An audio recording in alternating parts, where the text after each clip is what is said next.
In today's video, we'll be counting down from 20 to one of the most asked questions about Starlink and its operations in Nigeria, from the basics of purchase, how it works, and setting it up. It took about 3 weeks to get to me here. The first thing I noticed when I opened the box was how old it looked. It looked like something someone had already made use of, and they sent me a used package here. That was Oscar Mini, a tech reviewer here in Nigeria, who also ordered Starlink, and his experience was... yeah, let's just save it for the rest of the video. We'll also discuss the latency, large downloads, the challenges we faced, and of course, how does Starlink fare against 5G? Should you switch? Well, I've used Starlink for over 30 days now, over a month, and you're about to find out what I honestly think about Starlink. Without further ado, let's get to the video.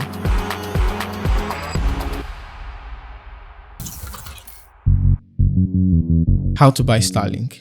Alright, let's start with availability. So Nigeria is the first African country to get access to Starlink. The official Starlink website shows that other African countries like Angola, Zambia, and Kenya will get the service soon or are already on the wait list. At the time of this recording, Rwanda also just got Starlink. If you live in Nigeria and you want to purchase the Starlink kit, all you have to do is go to starlink.com. I'll leave a link in the description of this video. Please beware of scam sites. The very first thing you see on the screen is order Starlink. You need to input your address, of course, and click order now. This takes you to a new page where you will input the rest of your information, including your billing information and your NIN. At the very end of the screen is the cost of the purchase. Now, there's a big caveat here. The website lists the price in Naira as 268,000 Naira for the equipment, but your Naira card will not work here. The best way is to use a domiciliary card, a dollar-based one, or if you go to Starlink's website, one of the recommended services is Payday, which will work for much quicker payments. If you can't go through the hassle of getting two current account guarantors for a dollar-based domiciliary account, you can actually sign up with a service like Payday, and I'll have a link in the description below. I even saw a tweet where the CEO of Payday confirmed that they've processed over $300,000 worth of Starlink orders. That's like 500 Starlinks. And all I can say is like, wow. This automatically means you pay the equivalent of $600, around 450,000 Naira, depending on the exchange rate. This fee includes the shipping cost and 30 days of free unlimited internet. For the average Nigerian, this is a steep price to pay. So why does it cost so much? Well, launching satellites into space is a costly undertaking. While Starlink has tried to ensure that the cost of launching their rockets is at the barest minimum without compromising safety, it still costs millions of dollars to launch. In the grand scheme of things, you only pay a small fraction of what it costs to run the entire system. How long does it take to deliver Starlink?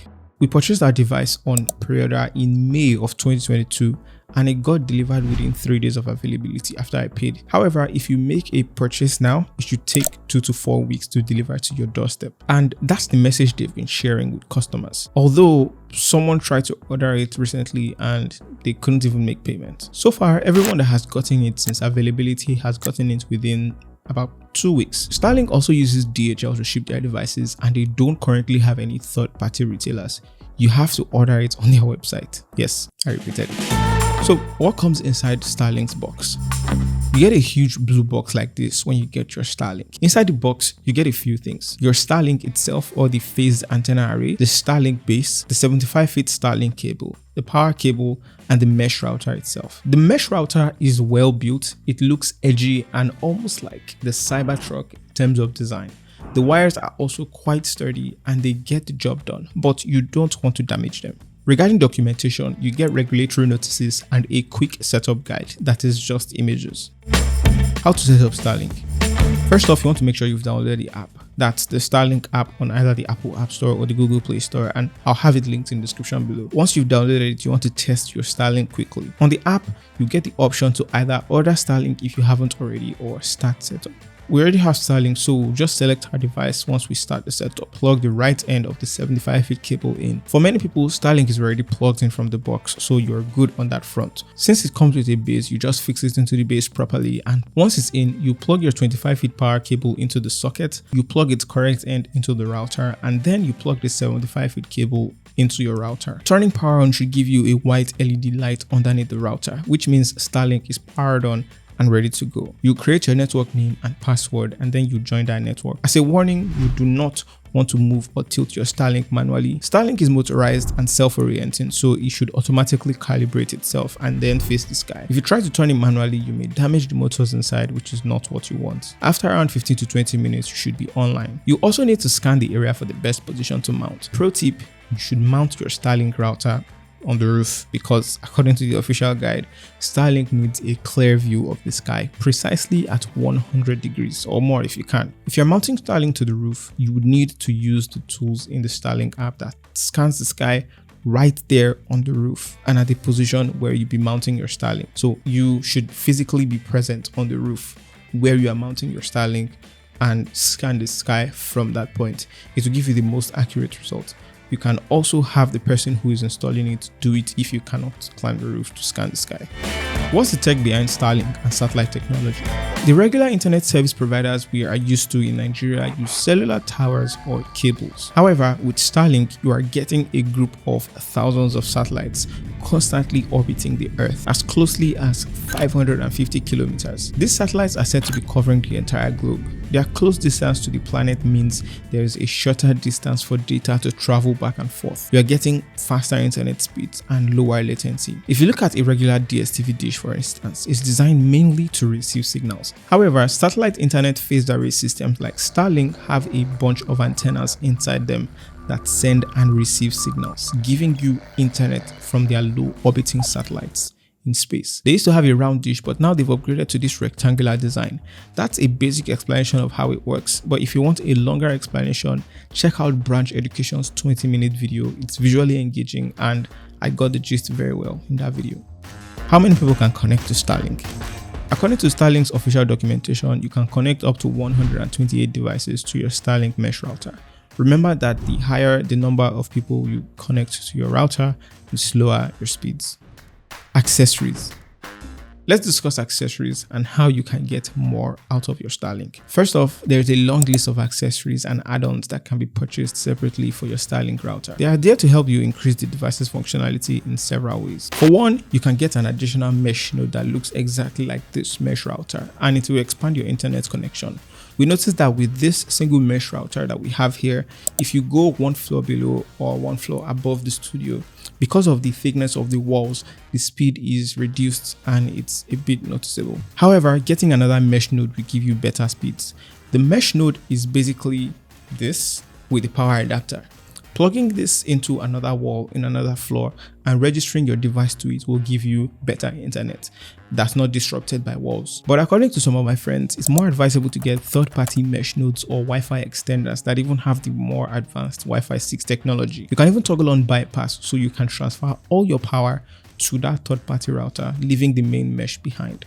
But they require a bit more know-how, but it's not undoable. However, Starlink's mesh node is just plug and play, but it can get a bit pricey. Starlink can only take up to 12 mesh nodes. The router also has a range of up to 195 square meters or 2,000 square feet. Nevertheless, this range can vary due to the placement, the interference, or the building materials that this router is encountering. Another accessory that may be useful at some point in your usage is the Ethernet adapter. Suppose you prefer to connect your device to the router by cable or connect other devices via the LAN or Ethernet cable. In that case, you must purchase the adapter, but it's sold separately. While we're on the topic of connecting your other devices to your Starlink router, did you know that you could make some money with your Wi-Fi connection? You might have heard of devices like Ycrypt. It's a router of its own that you can connect via an Ethernet cable. Once you set it up and stake, you can actually earn some cryptocurrency from the data you are using. I spoke with the founder of this company in an interview on the channel here, and you can watch that video with the card up above. I've also started testing it myself,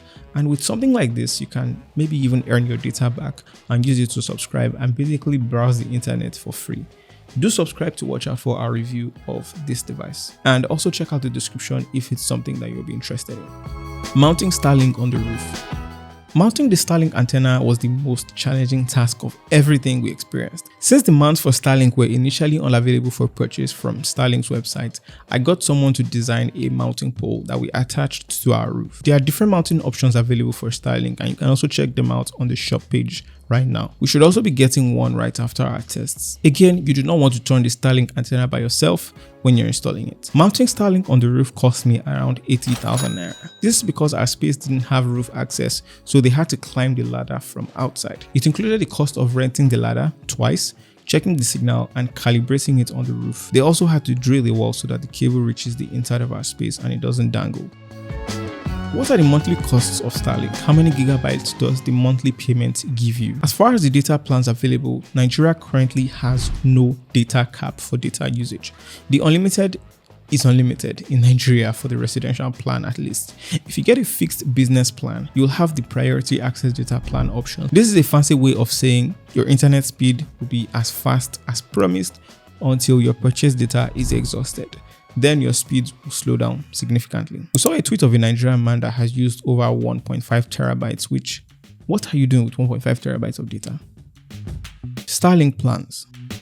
Starlink offers three major plans, from the basic Starlink residential plan to the RV plan and the highest Starlink business. The other plans include the special and quite expensive plans for maritime and aviation setups. The significant differences between these main plans are self-explained by their names. The RV plan is for those needing to move around a lot or travel with their Starlink device. The Starlink residential plan is for people setting up an internet service in their homes. The residential plan is restricted to a 15-mile radius within the location where you registered your router. However, you can also get the portability option for an extra $25, which allows you to go outside the radius and still get decent speeds. Moving your residential router outside this 15-mile radius might get you less internet speeds than advertised. A friend of mine registered his device for a Lekki address. He set it up and tested around Yaba and he was getting around just 19 Mbps. When he moved back to Lekki, he got around that 100 to 200 Mbps speed. This is one case though, but it's something to keep in mind. The business plan is designed for businesses. It is set to offer more than double the size of the residential plan, physically and even from the internet speed it provides. But once again, this is also unavailable for the Nigerian region. Can Starlink work without electricity? Well, the answer to this question is no. It can't. Your Starlink router requires constant power to run. Starlink has no battery that keeps it running when power goes out. If you do not have an inverter or struggle to get fuel in Nigeria, you may have to resort to your mobile ISP until power is restored. Another option that we use here is this power station by Popular Energy that we got sometime last year. These power stations hold enough charge to carry the router for around 2 to 3 hours, or at least 2 hours. Download and upload speeds. For my unscientific download and upload test, we'll talk about a regular testing website, speedtest.net. The highest download speed I recorded was about 260 Mbps and the highest upload speed was about 32 Mbps. The Starlink app lets you test download speeds as well in a few different ways. You can test the speed between your router and the internet, and you can test the speeds between your phone and the router. So if you want to go more granular, that's a lot more detailed there. One of the things a lot of people asked me to do was to download a whole game. For the PS5, we left the download of a 151 gigabyte file and went to sleep. So it took around 5 to 7 hours to complete that download. For mobile, we downloaded the 2 gigabyte Diablo Immortal game on the S23 Ultra. This took around 4 minutes and 35 seconds, which is fair. What of the upload speeds? Well, I made a tweet and even a short video about it. We tried uploading a 24 gigabyte file and it took around 2 days with a few struggles. Our regular 5G router did this 24 gigabyte upload in just over 5 hours. Starlink's upload speeds are the way they are because of the way the satellite technology is right now. It receives data at a much faster rate than it sends data. Ping or latency test. When it comes to the ping, there's a chart I always refer to. Many people ask for ping numbers to know how well their router would perform for gaming. Let's talk general range. For a quick breakdown, anything less than 20 milliseconds is excellent for gaming, and you shouldn't experience any lags during your gameplay. 20 to 50 milliseconds is good and you should still get smooth gameplay. 50 to 100 ms is fair and the average range for gamers connecting to international servers. However, there will be occasional lags. Poor gameplay starts at 100 to 300 ms. This comes with more lag and it doesn't necessarily spoil your gameplay, but it will annoy you. Anything above 300 ms is unusable. Well, Starlink sits in the middle. We've never experienced less than 50 milliseconds, even with periods of high speeds. The average range was 70 to 90 milliseconds for Starlink, so there is good gameplay, but with the occasional lag. Gaming test. Playing Call of Duty Mobile on a flagship device like the S23 Ultra precisely, we were netting around 70 milliseconds in ping. I didn't expect any lags and it was smooth even at the highest graphics settings. Call of Duty Online with the PS5 though was 90 to 98 milliseconds, so it was good for the most part and we only noticed lags one time. Speed versus location test.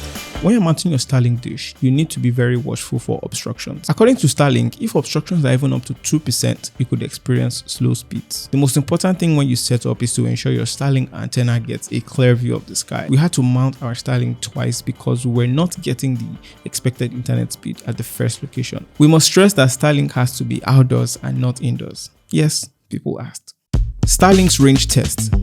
So we know Starlink has a native range of 2,000 square feet of its position. So far, the range has been pretty good. Again, we plan to get something like the mesh to use Starlink and extend its capability to different floors. But in terms of range, you should be covered. If you can conveniently split your Starlink to 2.4 gigahertz and 5 gigahertz on the app, you should be able to make this work. But you have to connect to the 2.4 gigahertz when you're farther and 5 gigahertz when you're very close to the router. But not all phones can see this, especially the newer iPhones for some reason. The newer iPhones just connect to anyone it feels like and you can't choose. But the Pixel 7 Pro though and the Samsung Galaxy S23 Ultra, they did a good job finding the 5 GHz immediately. Well done. Even the old iPhone XS found it, but the iPhone 14 couldn't. Starlink's weather test. What about bad weather? Bad weather may affect the speed that Starlink offers. Since we got it set up, we experienced rain a few times, and during these times, our Starlink speed got reduced by an average of 75%. So let's say we were getting 100 Mbps on average, which we started getting 25 Mbps or less when it rained. We did a reboot and it got to around 45 Mbps, but it didn't go any higher. The position of our Starlink stayed the same as well, so we have reason to believe it was the weather. But if you really want fast speeds, you have to be close to the router and connect to the 5 GHz split. Starlink's multi-connectivity test. If a device is connected to Starlink, can the same device hotspot other devices? Well, it depends on your device. Suppose your device supports sharing Wi-Fi internet as a hotspot. In that case, you can share your hotspot connection with another device when you're connected to Starlink. The router does not affect this feature in any way. Starlink's support. So far, I have not had any need to contact customer support for any issue, but if you purchase a Starlink kit, you also get access to their Nigerian address for the company on their website. However, there still needs to be someone to call to complain about Nigerian inquiries because there is no number to call. For instance, if you have a damaged router, you will have to open a ticket on their site and they do take quite a while to respond. I got this thing out and tried connecting this connector here to the router itself, and the thing wouldn't get in. Took the thing out and I noticed that the port was a little bit bent, but the port in here was destroyed too. Yeah, on the website you get that support tab that you can click on, but you wouldn't see any place to create like a new ticket. If you search everywhere through that website, you'll find that stuff. So I had to go on Reddit and I searched through different forums and finally got the link to creating a new ticket on that website. I followed it, created the ticket. I think it's been about 10 days now or 11 days since I created that support ticket, but I still haven't gotten to hear from those guys up until now. Yeah, it's been 11 days. Wait, it's over 10 days? Yeah, it's over 10 days. No response yet. Wow. I had to open it up because I needed to use it and test the whole thing. It was just a gamble. Yeah. I knew I was voiding my warranty, but I had to braid it up and fix it a little bit. And yeah, it worked eventually. It's a global company, SpaceX. And as far as we know, they only have a corporate building here in Lagos. The customer support is just really poor, like very poor. Starlink versus 5G versus Fibre. One of the questions I got a lot was, Fisayo, in your honest opinion, is Starlink as fast as 5G? Well, I'll say this. There's no clear winner here. There are a few things you should consider. They are speed, location, portability, and affordability. Let's talk speed.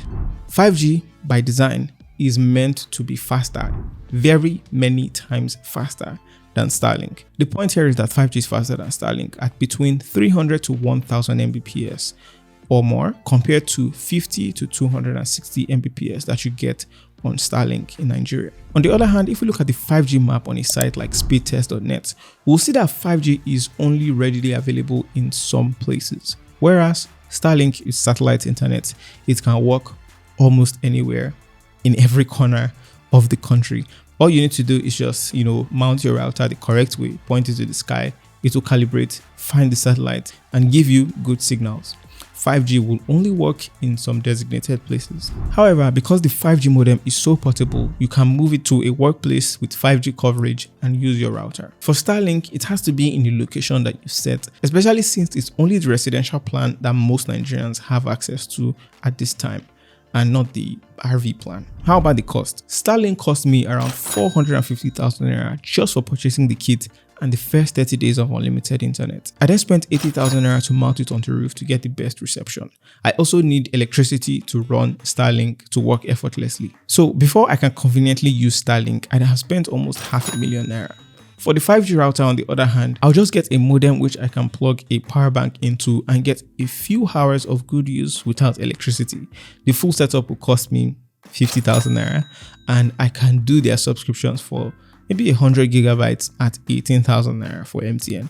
Starlink is unlimited for now at around 31,500 naira every month.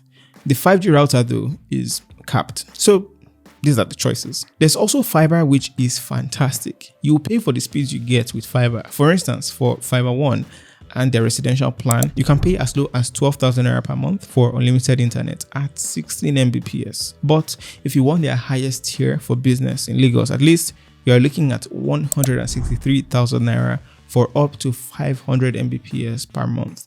But you have a cap of 12,500 gigabytes. This is quite costly, but if you add their installation costs, it's less expensive than Starlink's initial commitment. Starlink will be one to watch though over time and in the long run, since it's got the confidence of that unlimited internet at home, and it's around 31,500 naira monthly with 50 to 250 Mbps speeds. Right now, I'm using a mix of both the MTN 5G router, Starlink, and my mobile internet. One of them balances the other in some ways. Speaking of 5G, check out our video review of MTN's 5G router and the speed tests after almost a month of using it.